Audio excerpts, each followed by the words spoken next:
El Diván de Chus es un espacio en el que abordamos diferentes trastornos psicológicos de la mano de Chus González, psicóloga clínica que nos ayudará a afrontar mejor situaciones con las que convivimos en nuestro día a día. Poneos cómodos y escuchad.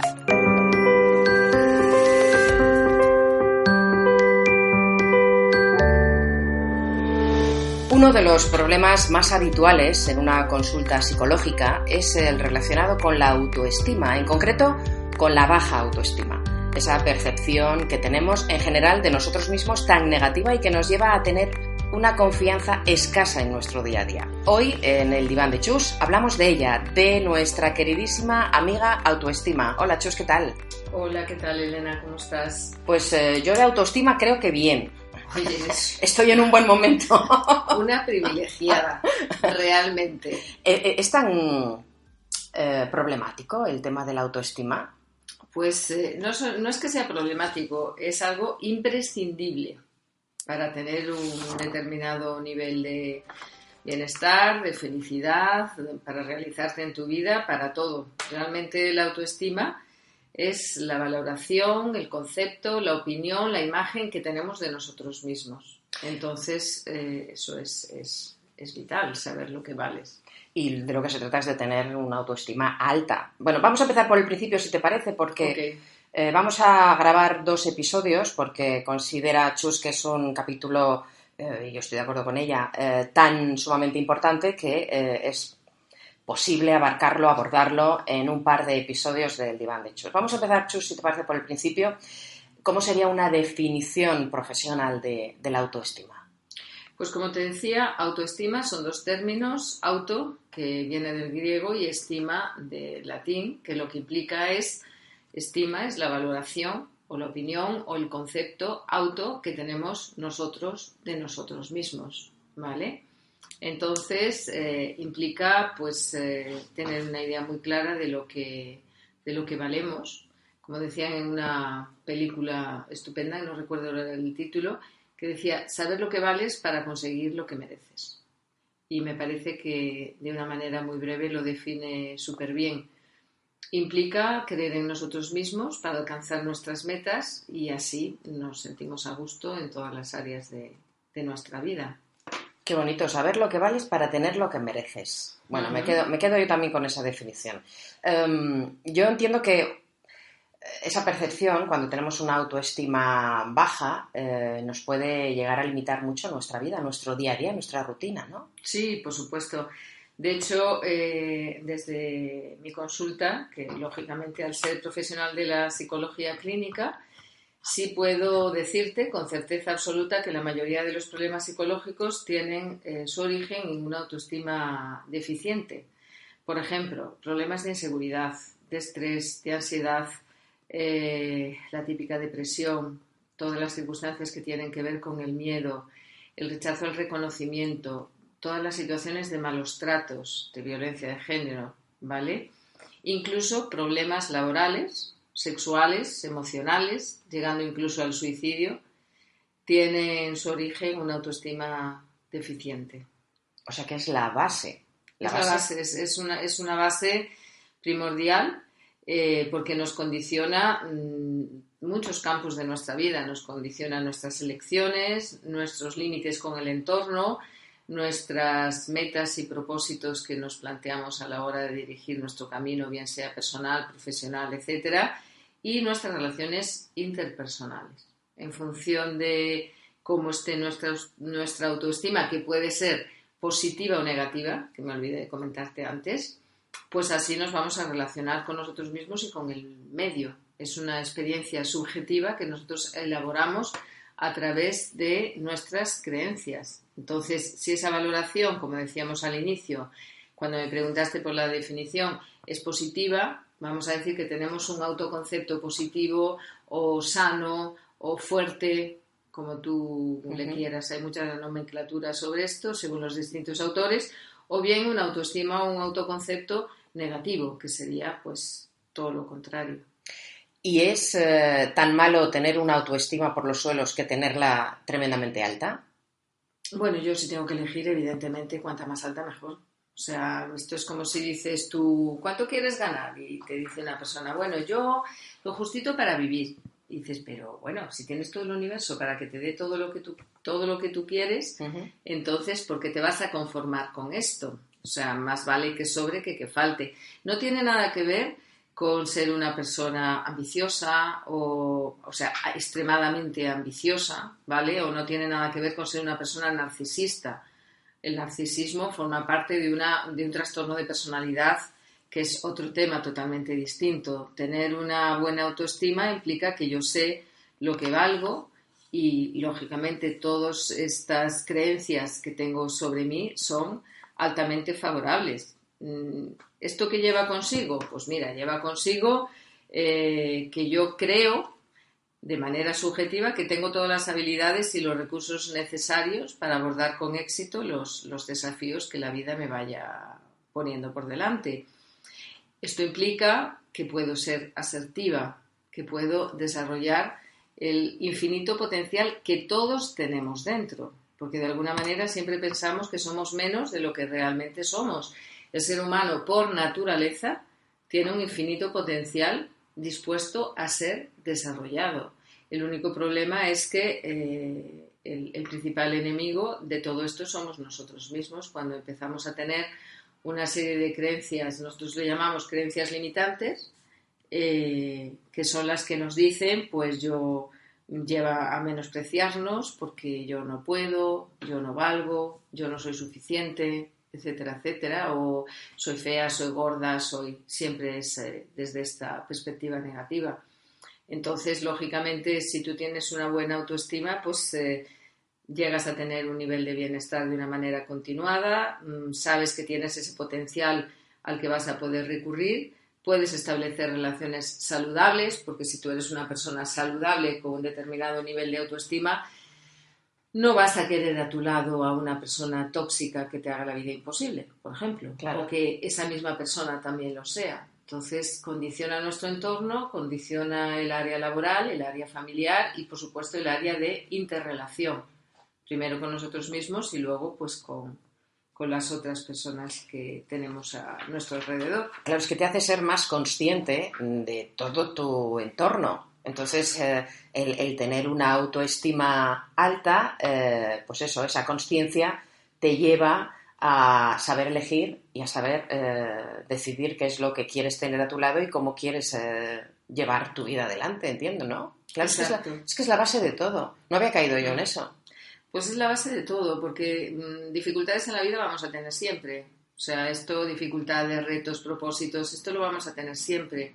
Dependiendo de cómo nos sintamos capaces de abordar todas esas contingencias, entonces podremos, si nos sentimos capaces, yo siento que tengo esa capacidad y ese potencial necesario para superar con éxito y seguir adelante a través de esas dificultades. Pero si yo creo todo lo contrario, que no puedo, que no soy capaz, que soy incompetente, etcétera, etcétera, evidentemente yo no voy a desarrollar ningún potencial, primero porque ni siquiera estoy en contacto con él, en segundo lugar porque considero que no puedo, que no soy capaz y me siento una porquería. Entonces, lógicamente, desde esta perspectiva, ¿voy a ser capaz de conseguir mis sueños y mis objetivos y mis deseos? Pues hombre, yo creo que no. Porque lógicamente tienes que creer en ti para poder crear lo que tú quieras. Si no crees en ti, difícilmente vas a poder llevar a cabo el propósito que tú te plantees. Esos son todos los límites que la gente piensa, y además es muy paradójico porque lo piensas, si hablamos por ejemplo de pacientes, lo piensa el paciente de él mismo, pero su entorno no lo piensa. Por ejemplo, yo puedo decir, soy una persona incompetente, sí. No me siento capaz de desarrollarme profesionalmente al nivel comercial, por ejemplo, ¿vale? Y toda la gente te dirá, ¿pero por qué? Pues si tú eres una mujer espectacular, tienes un montón de habilidades, o sea, es paradójico porque lo ven los demás, pero nosotros no lo vemos, ¿vale? O incluso me siento un patito feo, ¿no? Es muy típico esto, por ejemplo, en la adolescencia, un patito feo y los demás igual te ven como un cisne impresionante, ¿no? Dices, pero ¿cómo te puedes sentir así si si estás estupenda, un montón de cosas, pero el principal enemigo de nosotros mismos somos nosotros, precisamente debido a esa baja autoestima que nos limita y nos hace polvo. Cuando nos metemos en esa dinámica, todo cuesta, todo se vuelve gris, aparece el no puedo, tengo que estar arrastrándome en la vida cotidiana. De ahí, por ejemplo, el contacto con la depresión, que antes comentábamos, ¿no? Aparecen un montón de fantasmas que nos bloquean, dudas, inseguridades, miedos. Nos comparamos con los demás, eso es un síntoma tipiquísimo.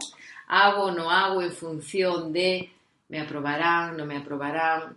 Bueno, me aprobarán o no me aprobarán, estoy siendo muy optimista. Normalmente una persona con baja autoestima siempre piensa que la van a criticar. O sea, ni siquiera se da el beneficio de la duda de, bueno, pues igual no le puedo gustar a todo el mundo y no pasa nada. No, es que no afronto esto porque no me van a criticar o voy a crear un conflicto o este tipo de cosas. Entonces te vas echando para atrás y llega un momento que terminas renunciando a tus sueños, a tus deseos, a los objetivos que tú quieras en tu vida y ya te digo, a cualquier nivel, familiar, relacional, profesional, etcétera, etcétera. O sea, tenemos un potencial infinito porque es que esto viene de serie. O sea, nuestra naturaleza es así, ¿no? Y por determinadas razones, que si quieres luego vemos por qué pasa esto, pues nos hacemos gusanitos terribles. Y entonces, lógicamente, pues las capacidades se ven minimizadas y las posibilidades, por consiguiente, también van disminuyendo. Exacto.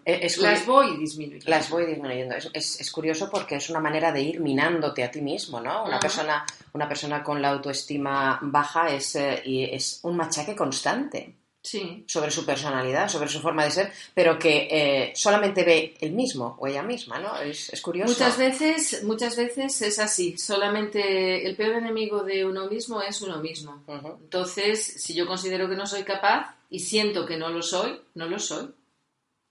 Pero porque yo misma me he condicionado durante mucho tiempo diciéndome a mí misma que no soy capaz. O sea, esto tiene un abordaje cognitivo. Esto no sucede porque un niño, por ejemplo, un niño pequeño tiene una autoestima, van sobrados, todos, porque todos piensan, bueno, yo soy Superman, no tengo ninguna duda, claro, ¿vale? Entonces no, pero lógicamente muchas veces pues empieza el machaque fundamentalmente a edades muy tempranas, en la infancia. Genéticamente, de hecho, yo a veces me he preguntado en la consulta, ¿por qué el ser humano, que es tan valioso, que está dotado de una naturaleza perfecta y un potencial infinito, ¿por qué llega a sentirse tan minúsculo? Porque cuando yo tengo un paciente se siente una porquería absoluta, sí. ¿vale? Y realmente tenemos datos que afirman que el 30% de la autoestima es genética, pero el 70% es aprendida. Y esto abre una puerta espectacular a la esperanza de que, como es aprendido, se puede desaprender y aprender otra cosa diferente. O sea, se puede cambiar, ¿vale? Pero, lógicamente, hay que ser conscientes de este proceso, que eso forma parte de la psicoterapia, en estos casos. Hay que cambiar desde el interior, voluntaria y conscientemente, aquellos aspectos que me están bloqueando en mi vida. Tengo que contemplar esa necesidad y ese deseo de cambiar y pasar a la acción para hacerlo. O sea, no es solamente, bueno, me doy cuenta que tengo un problema porque yo misma me estoy minando mi autoestima. Bueno, eso es imprescindible, que tú seas consciente, ¿vale? Pero luego hay que pasar a la acción y hay que hacerlo. Hay que hacer un proceso de cambio, porque si tú eres muy consciente pero no haces nada, por sí sola, tu autoestima va a seguir exactamente donde está. Según comentabas antes, hacías alusión a los niños y que los niños se creen Superman y que tienen una autoestima súper alta. Es verdad que muchas veces por el entorno familiar ya nos encargamos más de lo que debiéramos, tanto en el entorno familiar como en el escolar, en el caso de los niños, por ejemplo, en machacarles pensando que no valen para lo que ellos creen que valen. Es decir, debe influir muchísimo en una personalidad joven, como es la de un niño, como la de un adolescente, el hecho de que no le valoren convenientemente, porque eso yo entiendo que debe marcarle de cara al futuro. Si no le fomentas los valores, sus aspectos más positivos, eso puede llegar a minar una personalidad de manera que después en vida adulta pues ese ser humano sea un poco... Así es. Yo creo no, es sabido que todos nacemos como si fuéramos un folio en blanco, ¿vale? Con ese gran potencial, infinito, diría yo, que tenemos como seres humanos. Y en ese folio en blanco se va escribiendo nuestra personalidad a través de muchas cosas, pero sobre todo las experiencias de la infancia y de la adolescencia son fundamentales. Y yo personalmente, si tuviera que destacar, me decantaría por los primeros años de la vida de un sujeto de la infancia. Creo que en esta influencia los padres ejercen una tarea determinante. Bueno, los padres son los educadores, digo sí. Los padres como educadores habituales, ¿no? Porque un niño aprende en función de lo que ve que hacen los padres. Absorben por modelado, decimos nosotros, lo que ellos hacen, no lo que dicen, ¿vale? Entonces, según lo que hemos absorbido de ellos, evidentemente se va modelando nuestra forma de ser y nuestra manera de actuar. Por ejemplo, padres que tienen una disciplina positiva, que llamo yo disciplina positiva, bueno, pues que se le corrige de una manera constructiva, no destructiva, aquel rasgo que desarrolla inadecuadamente. Imagínate que suspende matemáticas. Bueno, este niño pues igual tiene un problema con las matemáticas, pero habitualmente se generaliza y se dice, tú eres un desastre con las matemáticas. Siempre que se empieza a utilizar el verbo ser, soy no sé qué, soy no sé cuánto, ese niño realmente interioriza de su padre o su madre, que es su dios o su diosa, no lo cuestiona, porque no hay desarrollo cortical a esas edades suficiente como para aprender desde el raciocinio. Entonces, si su padre, que es su Dios, le dice, eres un desastre, pues yo interiorizo que soy un desastre, ni me lo cuestiono, ¿vale? Entonces, o una disciplina exagerada, desde una perspectiva como muy autoritaria, basada a lo mejor en el miedo, en los castigos. Ahora, por ejemplo, la tendencia es todo lo contrario.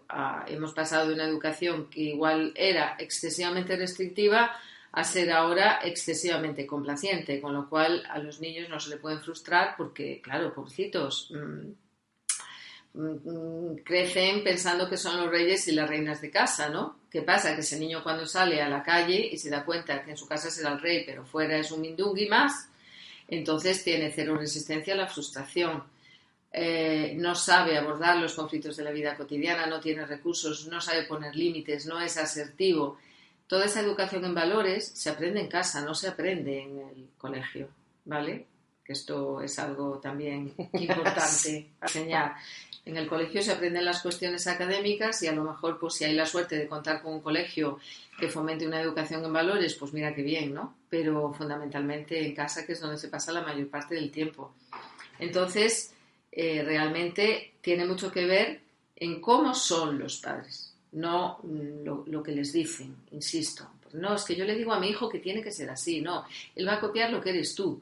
Si tú, por ejemplo, eres una persona muy trabajadora, que vence cualquier reto, que eres una persona alegre, que te estás riendo continuamente, que tienes buen sentido del humor, que los retos de la vida cotidiana te los tomas con optimismo, etcétera, etcétera, él va a ser optimista, claro, porque no tiene otro referente. Su modelo es ese. Entonces, pues para él es natural ser así. Cuando es mayor y le digan, ¿pero por qué tienes tanto sentido del humor? Pues no sé, no he hecho nada especial para hacerlo. Lo trae de serie. Exactamente. A nivel de cosas negativas, pues exactamente, si tienes un padre o una madre con problemas, pues el hijo siempre tiene problemas. De hecho, yo fundamentalmente hago psicoterapia de adultos y de pareja, pero pues hijos de pacientes míos o alguien que me llega, algún adolescente o algún joven, algún niño incluso, con problemas de diversa índole. Yo no suelo trabajar con los niños o con los adolescentes, trabajo con los padres. A lo mejor tengo alguna sesión esporádica, pero a lo mejor con muy poquitas sesiones con los niños o los adolescentes es suficiente, porque el origen del problema del niño suele ser una educación negativa de los padres. Entonces, yo cuando me pregunta una madre, bueno, ¿qué puedo hacer para que mi hijo esté mejor? Mi respuesta siempre es: ayúdate tú. Y si te ayudas tú, ayudarás a tu hijo. Porque muchas veces las disonancias en la consulta son terribles. O sea, el otro día una madre diciéndole a su hija de 13 años que tiene que ser una persona fuerte, no estresada, relajada, no sé qué. Y la madre era todo lo contrario. La madre estaba aquí, no, es que casi es que no podía respirar, llegó un momento que de la presión se echó a llorar.